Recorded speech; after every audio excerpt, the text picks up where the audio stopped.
நண்பர்களே, அனைவருக்கும் என்னுடைய இனிய வணக்கங்களை தெரிவித்துக் கொள்கின்றேன். அதாவது நம்மில் பல பேர் வாதம் என்ற நோயால் அவதிப்படுகின்றோம். அந்த வாத நோய் வந்தால் நடக்க முடியாமல் மிகவும் கஷ்டப்படுவார்கள்.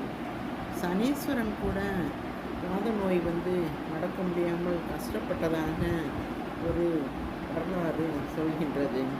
அப்போது சனீஸ்வரர் மதுரையில் உள்ள திருமுறைநாதர் என்ற கோயிலுக்கு சென்று சாமியை வழிபட்டு அதன் பிறகு அவரால் நடக்க முடிந்தது என்று கூறுகின்றார்கள். அவ்வாறாக வாத நோய் நடக்க முடியாமல் கஷ்டப்படுபவர்கள் மதுரையில் உள்ள திருமறைநாதர் கோயிலுக்கு சென்று பரிகாரம் தேடிக்கொள்ளலாம்.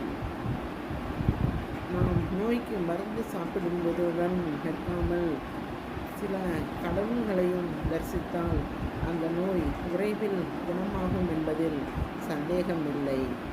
எனவே மதுரை வாத நோய் உள்ளவர்கள், நடக்க முடியாமல் கஷ்டப்படுபவர்கள் மதுரையில் உள்ள திருமறைநாதர் திருக்கோவிலுக்கு சென்று வழிபட்டு தங்கள் நோய் விலகி ஆரோக்கியமாக வாழ வேண்டும் என்று அன்புடன் எனக்கு தெரிந்த ஒரு விஷயத்தை, நான் படித்த ஒரு விஷயத்தை உங்களுடன் ஷேர் செய்து கொள்கின்றேன்.